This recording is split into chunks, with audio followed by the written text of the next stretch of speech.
Então, hoje a gente começa digamos assim, mais um capítulo, mais um livro da nossa série Pós-Cativeiro Babilônico. E agora, livro de Daniel. Vamos começar por aqui. Por que estudar Daniel se nós já conhecemos bem as suas histórias?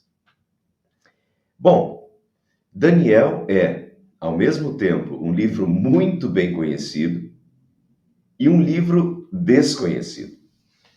Seus primeiros 6 capítulos estão em quase todas as Bíblias infantis.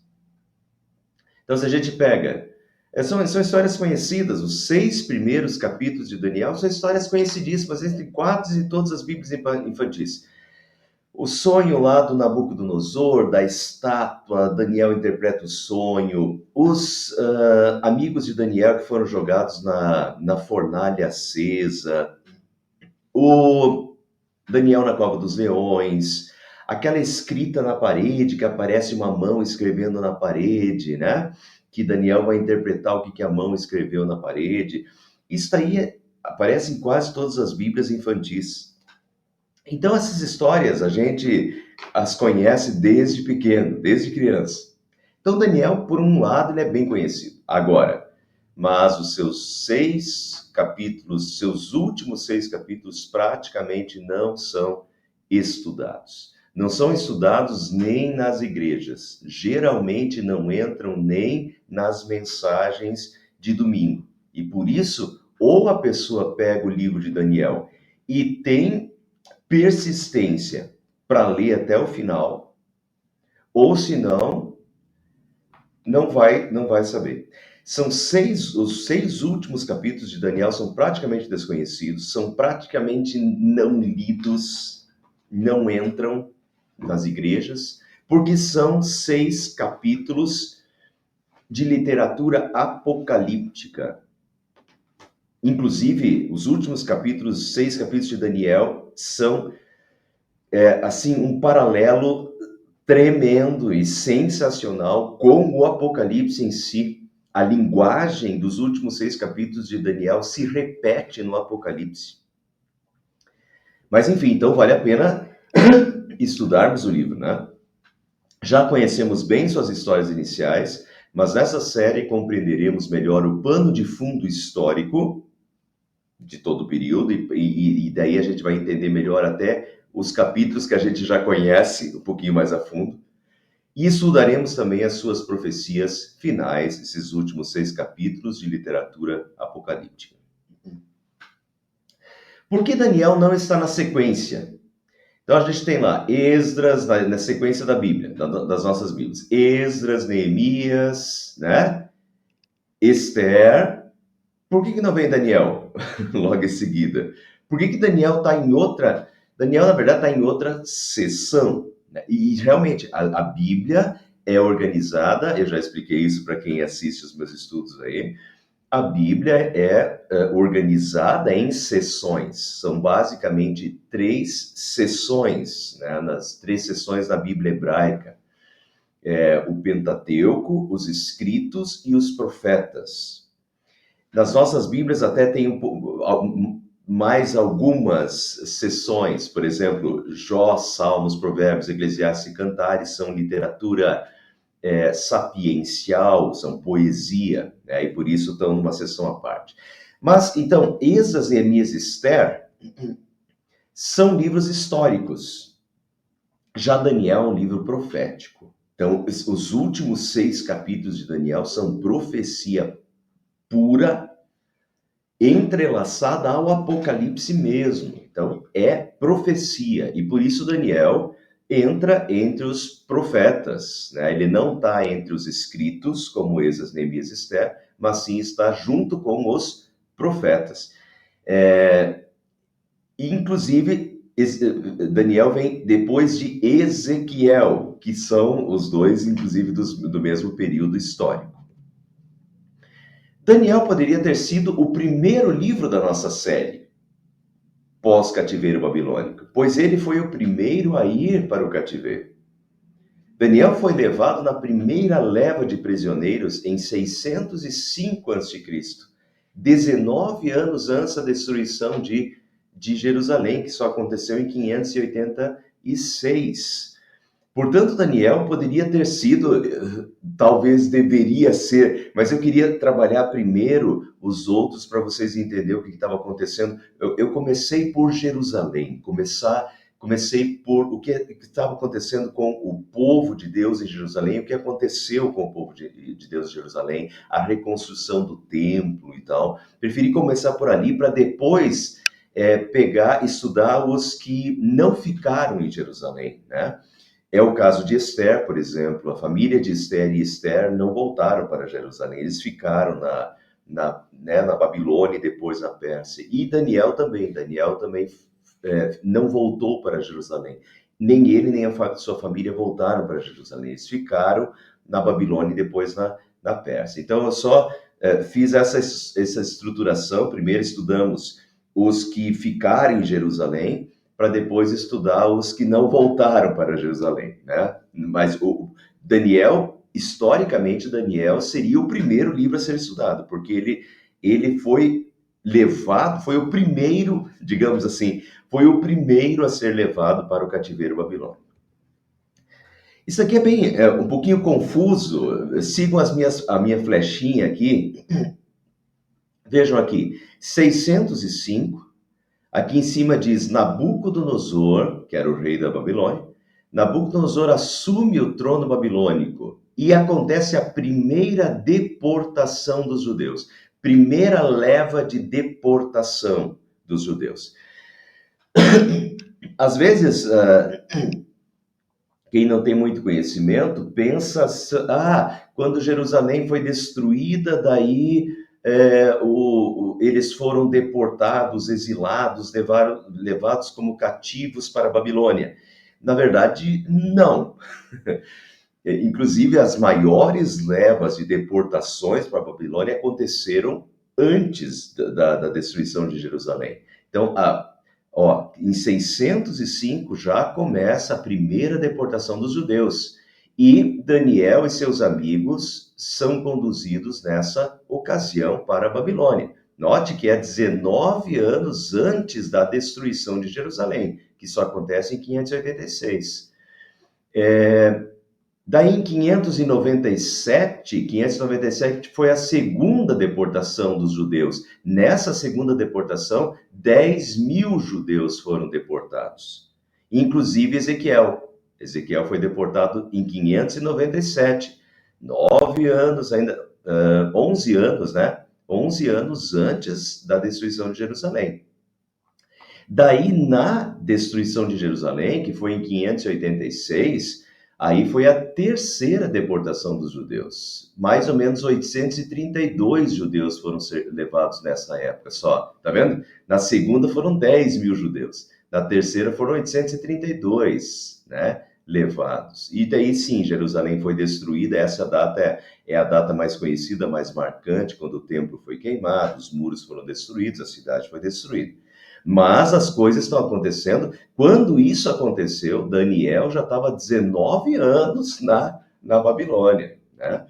E daí teve a quarta ainda deportação dos judeus para a Babilônia. Nessa deportação foram 745 deportados. Nessa foi a ocasião que Jeremias também, mas Jeremias não foi para a Babilônia. Jeremias acabou sendo levado para o Egito.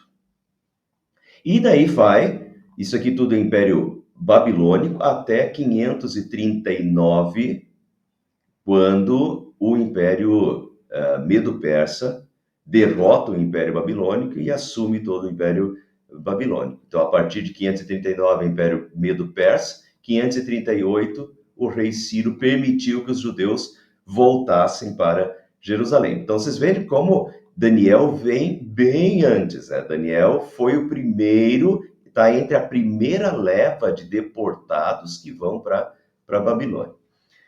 Então, Daniel vivenciou a transição dos impérios, pegou o apogeu do Império Babilônico, onde conheceu e influenciou o imperador Nabucodonosor. Foi Nabucodonosor que teve o sonho, nós vamos ver isso na semana que vem, que sonhou, que Daniel interpretou. Daniel teve uma influência direta na vida desse imperador. Esse imperador, Nabucodonosor, que entra em qualquer livro de ensino fundamental. Aí, quando a gente estuda a história geral, Império Babilônico, a gente vai ter lá Nabucodonosor como a figura central, né? Ele reinou 43 anos, o Império Babilônico.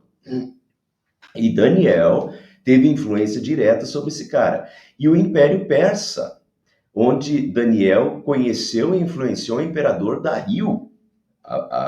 O capítulo 6 diz que foi com Dario que Daniel foi jogado na cova dos leões. Dario que também entra, Ciro e Dario entram em qualquer livro do ensino fundamental aí que trata de história geral, Império Medo-Persa, entra o imperador Ciro e Dario. Então, Daniel, eu estava lendo hoje à tarde, eu preciso pensar um pouquinho mais sobre isso, né? Foi a primeira vez que eu li isso. Mas teve um comentarista bíblico que disse que Daniel teve mais influência do que qualquer outro, mais influência do que José, porque o Império Babilônico e Medo-Persa eram extremamente maiores do que o Império Egípcio na época de José, e que Daniel foi muito mais importante em termos de influência no reinado, porque Daniel se torna o primeiro-ministro, né? E que Daniel teve muito mais terra ao seu controle de poderio do que Davi e do que Salomão. E é verdade, Davi e Salomão reinaram sobre Israel. E Daniel, então Daniel como primeiro-ministro da Pérsia, ele tinha poder sobre esse mega império de 126 províncias, um dos maiores impérios de todas as épocas. Então, de fato, eu nunca tinha pensado nisso, mas Daniel talvez tenha sido o mais poderoso, né? O que exerceu mais poder de todos os personagens bíblicos. Interessante. No início do livro, Daniel tem por volta de 17 anos, no capítulo 1. No final do livro, devia ter por volta de 86 anos. Eu já falei isso na igreja algumas vezes aqui. Deixa eu mostrar para vocês como é que se faz essa conta. Se ele tinha 17 anos quando foi levado em 605, então veja lá, 605 a.C., ele foi levado para a Babilônia. Então, se ele foi levado, tinha 17 anos, calcula-se, porque ele era jovem.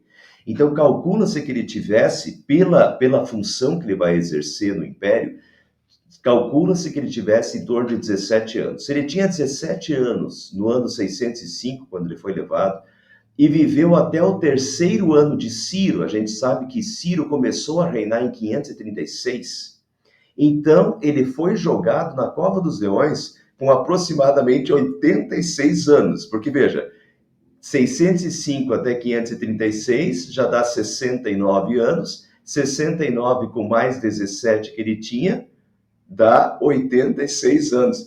Normalmente as pessoas não imaginam Daniel sendo jogado na cova dos leões com 86 anos, mas foi por aí. E depende do cálculo, pessoal. Eu acho que foi mais, provavelmente foi mais do que isso. Eu acho que deve ter sido ele devia ter uns 89 anos. Não tenho tempo para explicar a minha teoria, mas até mais. Eu acho que tinha mais de 86 anos. Então, veja aí, né? Ele foi jogado na Cova dos Leões com 86 anos. 17 até 86. Esse o período que cobre o livro de Daniel. Esther, que foi o nosso último livro, o último livro que a gente estudou, Esther, a gente viu que ela foi escolhida, também foi a rainha, se tornou rainha do Império Medo-Persa, né? Casou com Xerxes primeiro. Então, Esther foi escolhida, foi um concurso de Miss, praticamente, né? Foi escolhida pela sua beleza. E Daniel? Daniel foi escolhido pela sua inteligência. A gente vai ver isso fica muito claro no capítulo 1. Daniel foi escolhido pela sua inteligência. Então vamos lá. Capítulo 1 hoje. No terceiro ano do reinado de Joaquim, rei de Judá, isso é 605 a.C., Nabucodonosor, rei da Babilônia, veio a Jerusalém e a sitiou, a cercou. E o Senhor entregou Joaquim, rei de Judá, nas suas mãos, e também alguns dos utensílios do templo de Deus. Ele levou os utensílios para o templo do seu Deus, na terra de Sinear. Terra de Sinear fica entre os rios Tigre e Eufrates, né, na Babilônia. E os colocou na casa do tesouro do seu Deus. Depois o rei ordenou a Aspenaz, o chefe dos oficiais da sua corte, que trouxesse, agora vejam, trouxesse quem? Alguns dos israelitas da família real e da nobreza. A primeira leva de judeus que foram para a Babilônia foram escolhidos a dedo pelo Nabucodonosor. Nabucodonosor levou a elite intelectual, a nobreza e também a elite de serviços, de artesãos, né? Pessoal que trabalhava com coisas. Ele levou a elite para a Babilônia, né? A elite intelectual, da nobreza, da realeza para a Babilônia. Em geral, os historiadores acham que era uma tática de Nabucodonosor, ao invés de tentar sufocar, matar, ele queria influenciar, ele queria saturar eles com a cultura babilônica, queria que eles saíssem impregnados com a cultura babilônica, né? Então ele levou eles para lá e colocou eles para trabalhar no império. Mas veja, então, que trouxesse alguns dos israelitas da família real e da nobreza, portanto, Daniel e seus amigos eram ou da família real ou, no mínimo, da nobreza. Jovens sem defeito físico, de boa aparência. Então, não foi só Esther que foi escolhido pela beleza.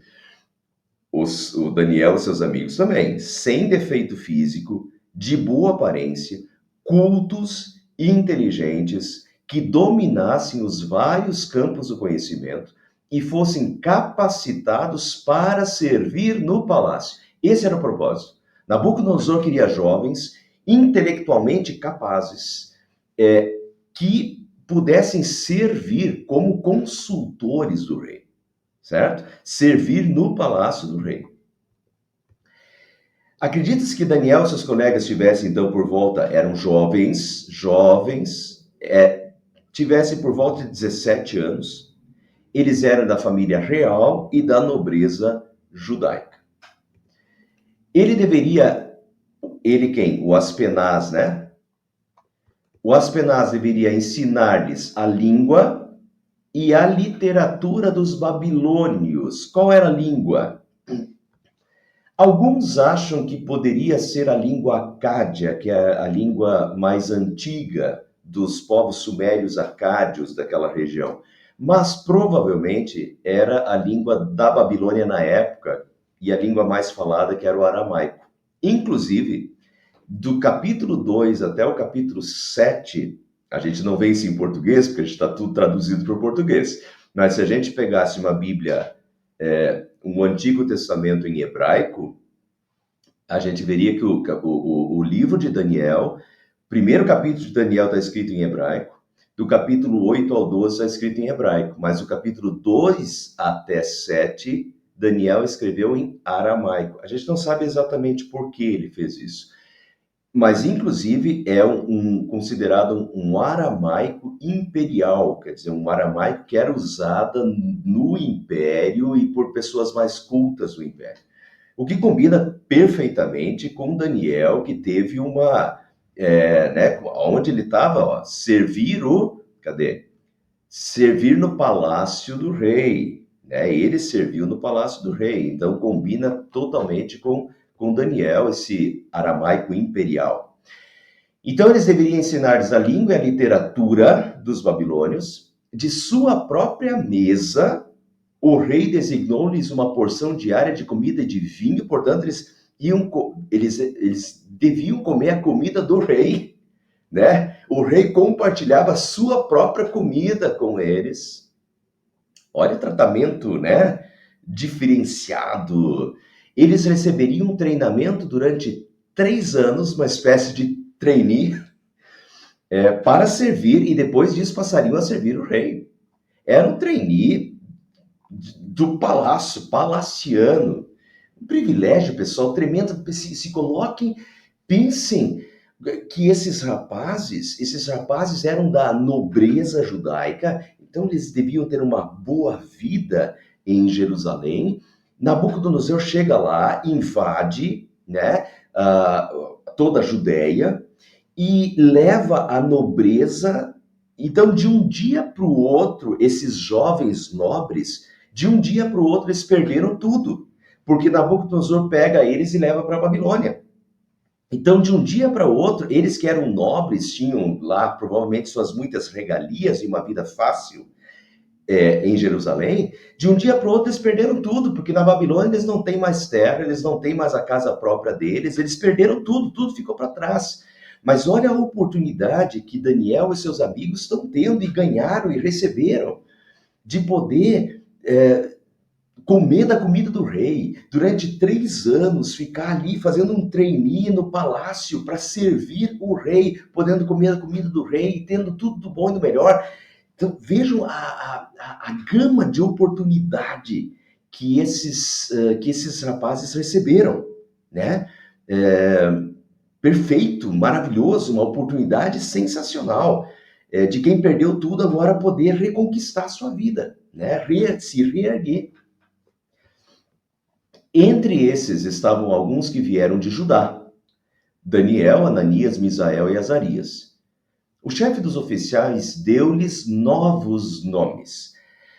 A Daniel ele deu o nome de Beltesazar, a Ananias Sadraque, a Misael Mesaque e a Azarias Abednego. Por quê? Por quê? Porque os nomes deles em hebraico eram nomes ligados a Deus. Vejam, Daniel termina com El. El é Elohim, vem de Elohim, que é Deus em hebraico. Então, é um nome ligado a Deus. Misael tem o nome de Deus, Elohim também no nome. Ananias, todos os nomes terminando em Ias, que em hebraico é Iar. Iar é de Iavé, que é o nome de Deus em hebraico. Então, Ananias vem de, tá ligado a Iar no final, né? Iavé. Azariar vem de Iavé. Então vejam como é que ficou. Mas aí eles tinham nomes ligados ao Deus dos judeus. Mas agora eles ganham nomes ligados às divindades da Babilônia. Veja como é que ficou. Daniel significa Deus é meu juiz. Ananias significa Yahvé é gracioso. Misael, quem é como Deus? E Azarias, Yahvé ajuda. Agora veja como é que ficou o nome deles, né, na Babilônia. Beltesazar significa Bel protege. Bel é o deus, é o maioral dos deuses da Babilônia. Então veja como ele saiu do nome de Deus em hebraico, do Deus verdadeiro, e ganhou o nome de uma divindade pagã. Sadraque também significa entregue a Aku. Aku era a deus lua. Então, Ake era Aku, né? Sadraque era deus lua, entregue a Aku. Mesaque, quem é como Aku? E Abednego é servo de Nebo, que é outra divindade babilônia. Inclusive, Nabucodonosor, Nabu, vem de Nebo também, era uma homenagem ao deus Nebo. Então veja como eles ganharam, foram repaginados aí os nomes, né, com divindades agora da Babilônia. Daniel, contudo, decidiu não se tornar impuro com a comida e com o vinho do rei, e pediu ao chefe dos oficiais permissão para se abster deles. E Deus fez com que o homem fosse bondoso para com Daniel e tivesse simpatia por ele. O problema aqui Daniel decidiu não se tornar impuro com a comida. Por quê? Porque os judeus tinham restrições alimentares impostas por Deus, lá no Pentateuco, nos livros de Moisés. Deus mandou eles não comer carne de porco, por exemplo. Porco era um animal impuro. Então eles não podiam comer carne de porco, assim como eles não podiam comer diversos outros, né, animais com casco fendido. Havia uma série de prescrições alimentares que os judeus tinham que seguir, por lei divina. Isso no Antigo Testamento, né, pessoal? No Novo Testamento isso não continua. Mas então, já na Babilônia, eles comiam porco tranquilo. Então, os hábitos alimentares, muitas das comidas que tinham, que eram iguarias na mesa do rei, da onde viria a comida para eles, na mesa do rei da Babilônia, eles não podiam comer, porque eram comidas proibidas por Deus, né, na lei divina. Além disso, geralmente as comidas eram primeiras. Veja que o próprio nome deles, eles acabam ganhando o nome das divindades babilônias. E as comidas, normalmente as comidas eram, antes de serem servidas, elas eram oferecidas às divindades babilônicas. Então a gente tem um duplo. Primeiro, comidas consideradas impuras, né, proibidas por Deus, e segundo, ainda comidas oferecidas aos deuses. Por isso, Daniel decidiu não se tornar impuro com a comida e com o vinho do rei e pediu aos chefes permissão para se abster, para não comer. Agora, pessoal, pensa que isso aqui é uma ofensa.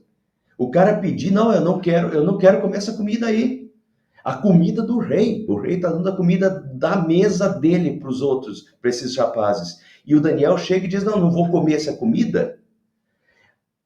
Agora entendo. E Deus fez com que o homem fosse bondoso para com Daniel e tivesse simpatia por ele. Notem a intervenção divina aqui, pois o pedido de Daniel podia ser visto como uma afronta e desfeita à comida do rei e ao próprio rei. Daniel estava correndo um sério risco. É uma desfeita grave. Você ignorar e dizer, é quase dizer que o rei está comendo porcaria, né? Uma desfeita para com o rei. Ele corria risco. Mas, com a intervenção divina, Deus fez com que o homem fosse bondoso para com Daniel e tivesse simpatia por ele.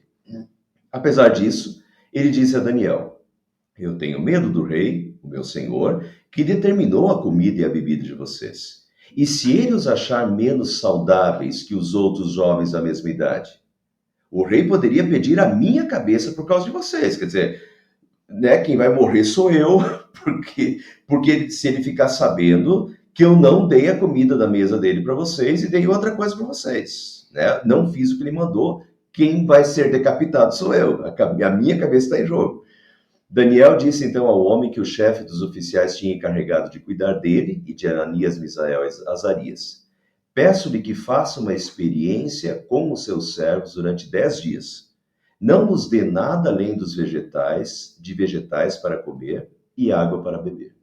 Depois, compare a nossa aparência com a dos jovens que comem a comida do rei. E trate os seus servos de acordo com o que você concluir. Então ele concordou e fez a experiência com eles durante 10 dias. Passados os 10 dias, eles pareciam mais saudáveis e mais fortes do que os jovens que comiam a comida da mesa do rei. Assim, o encarregado tirou a comida especial e o vinho que haviam sido designados, e em lugar disso lhes dava vegetais. Então, daí eles, durante todo o período de trainee de 3 anos, eles comeram os vegetais, né, em lugar da comida lá do rei.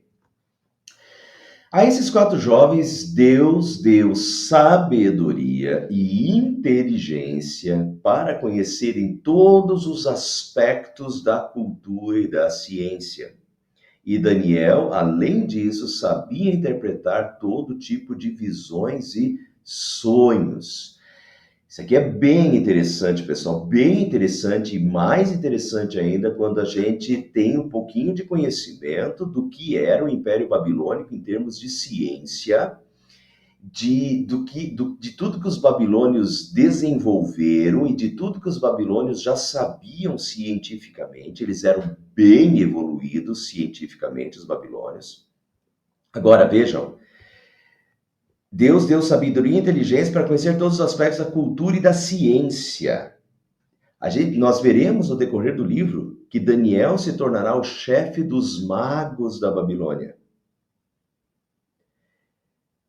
E os magos da Babilônia estudavam desde a astronomia,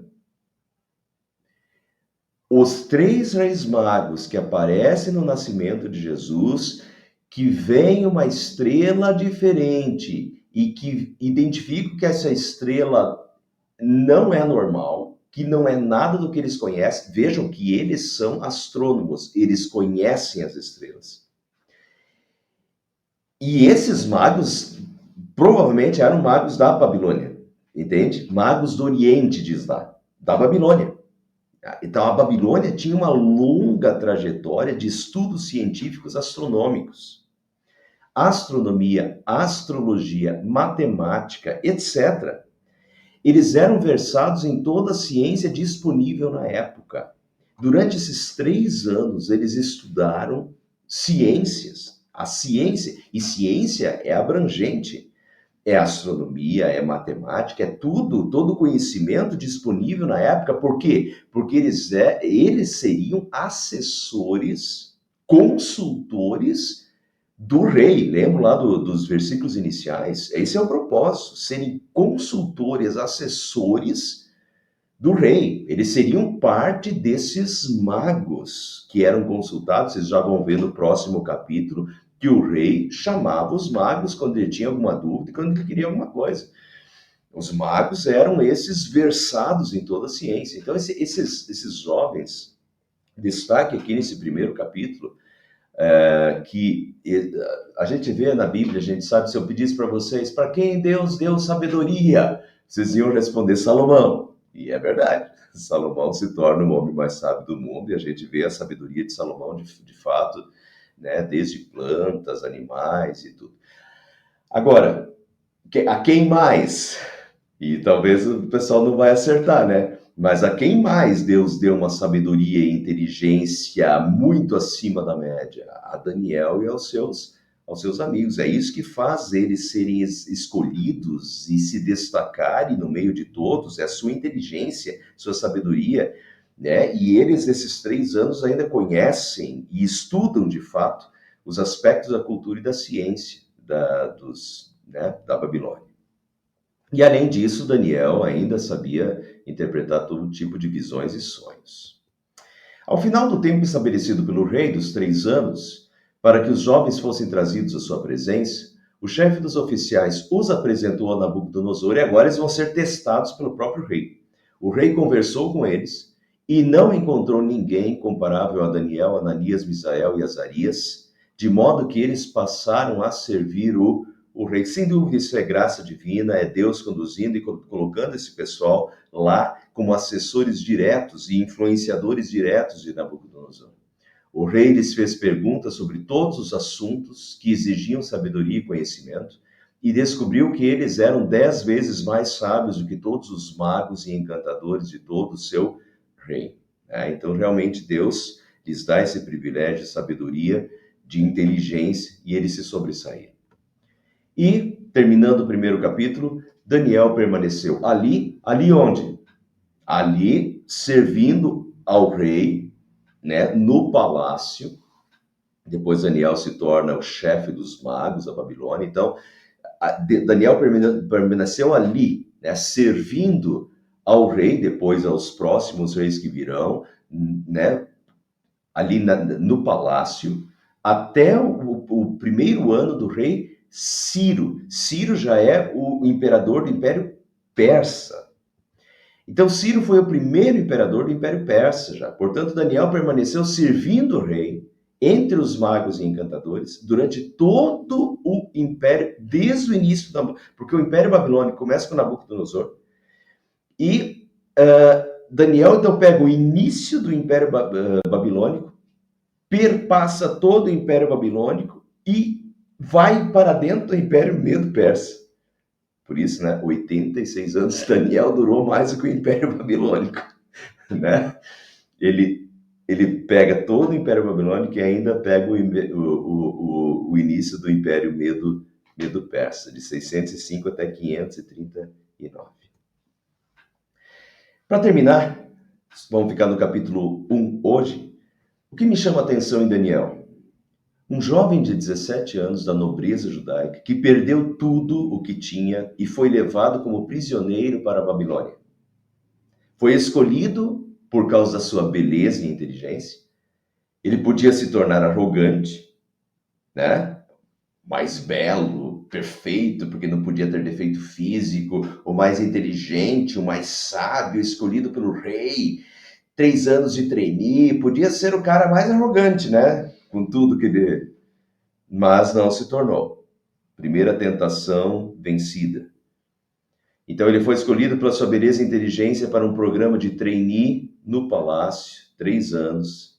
Ou seja, recebeu o emprego dos sonhos, trabalhar no palácio, comer da mesa do rei, podia estruturar tanto a sua vida quanto ajudar a vida da sua família, porque a sua família tinha perdido tudo, era da nobreza judaica, agora foi levado para a Babilônia, tem que reestruturar a vida, e agora, poxa, o filho deles, né? Daniel tá lá no palácio, né? Provavelmente ganhava bem, recebia bem, tinha influência, pode ajudar a família a se reestruturar na nova terra. Então, ele tem um emprego dos sonhos.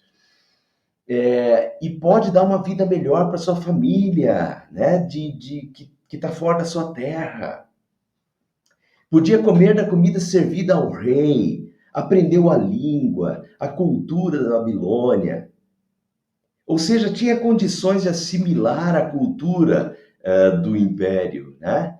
Com tudo que tinha direito. Olha o privilégio, mas também a tentação, porque ele podia assimilar também a cultura, né? Tudo que tinha de ruim desse império. Ele podia se perverter, essa é a questão. Mas por fidelidade a Deus, ele estava disposto a abrir mão de todos os privilégios se o obrigassem a comer uma comida impura. Ele abdicaria de uma vida de honra e privilégios se isso fosse contra a sua fé.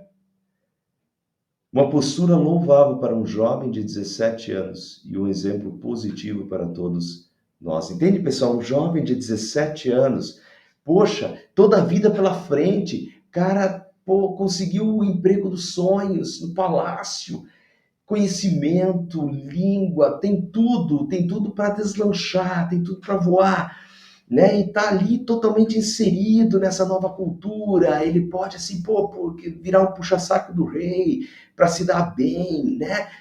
Para se dar bem. Afinal de contas, eles perdeu tudo. Um jovem de 17 anos, não, mas não. Esse jovem de 17 anos, ele coloca a fidelidade dele, com 17 anos, ele coloca a fidelidade dele acima de todos os privilégios e diz: eu não quero comer a comida do rei. Só aí ele já podia até ter sido morto. Isso era risco, porque era uma afronta ao rei. Era uma desobediência, era uma afronta, era uma, né, contra o rei, não querer comer a comida do rei. Mas ele diz, ele não quer porque é uma comida impura. Não vai comer a comida do rei. Entendem? Coloca a fidelidade a Deus acima de tudo que ele pode ter da vida fácil, né? De todos os privilégios que ele pode gozar ali. Mas a fidelidade dele vem em primeiro lugar. A nossa fé e fidelidade não podem ser negociáveis. Não foi negociável para Daniel e não é. Agora ele tem 17 anos e eu acho bonito isso num jovem. Um jovem que às vezes não tem a cabeça no lugar, né? Os jovens são meio, né? E, enfim, às vezes querem muita coisa e não tem a cabeça no lugar ainda. Mas é um jovem que tem a cabeça no lugar, que coloca Deus em primeiro lugar na vida, um exemplo. Mas não é só quando jovem. Assim foi a vida de Daniel até o fim. Lá com 86 anos, proíbem ele de orar a Deus, e ele sobe lá em cima do quarto dele, e 3 vezes por dia ele ajoelha e ora em direção a Jerusalém, a cidade santa. E por isso que eles tiveram argumento para jogar ele na cova dos leões, e ele vai para a cova dos leões, mas não para de fazer, não para de orar. Compreende? Não adianta ameaçar Deus em primeiro lugar. A nossa fé e fidelidade não podem ser negociáveis. Não se amoldem ao padrão deste mundo. Daniel e seus amigos tinham tudo para se moldarem à cultura babilônica. Como jovens que eram, pelas oportunidades que tinham, na ânsia de ganhar o mundo. Mas não, eles não se amoldaram à cultura, pelo contrário, eles foram sal e luz no meio da cultura. Daniel respondeu à tentação de forma semelhante a Jesus. Quando o diabo fala tudo isso, né? O diabo mostrou os reinos desse mundo e o diabo diz para Jesus: tudo isso te darei se prostrado me adorares. E Jesus diz: retira-te, Satanás, pois está escrito. E Jesus cita para Satanás o que está escrito: ao Senhor teu Deus adorarás e só a ele darás culto. E a semelhança com Daniel é, se está escrito, é isso que Daniel falou: eu não vou comer, eu não quero comer a comida do rei, porque isso é uma comida impura. Por que essa comida é impura? Porque está escrito. Porque Deus disse para não comer. E se está escrito, se é lei divina, eu coloco Deus em primeiro lugar e não negocio os meus valores cristãos por nada que esse mundo transitório possa oferecer. Pessoal, que eu coloquei no título do estudo de hoje uma intrepidez de fé. Uma intrepidez de fé de um jovem. Às vezes tem gente de idade que não tem a mesma intrepidez de fé, né? Mas essa é a intrepidez de fé que a gente precisa ter no nosso mundo. Não se deixar contaminar pelo mundo e deixar que o mundo nos molde com os seus valores culturais, mas a gente ser uma bênção para o mundo. Daniel e seus amigos, 4 jovens, poderiam ter se deturpado no meio de um império pagão e cultura pagã, onde eles estavam inseridos, mas eles foram sal e luz para aquela sociedade. É isso que Jesus nos chama, seus filhos, a serem nesse mundo, no meio dessa cultura que não é uma cultura divina, que é um sistema viciado no pecado, que começa já com ideais errados, ideais pecaminosos, né? E Jesus nos chama a sermos sal e luz no meio dessa sociedade, né? E levarmos a salvação a essa sociedade, não deixarmos que essa sociedade nos influencie, mas a gente ser uma influência positiva para essa sociedade. Bom, pessoal, primeiro estudo, Daniel capítulo 1, muita coisa pela frente, muita coisa. Vocês viram que a gente sabe a história de Daniel, mas quando a gente olha para esse contexto histórico e tudo que está envolvido, aprofunda, poxa, fica mais belo ainda. E isso vai, cada capítulo vai ser assim, né? E daí, quando a gente entrar do capítulo 7 a 12, daí o bicho vai pegar. Tá? Daí vocês vão aprender coisas que talvez vocês nunca viram até hoje, tá? Capítulo 7 a 12... literatura apocalíptica de Daniel, tá bem? Mas vamos passo a passo, step by step, né? Semana que vem, capítulo 2.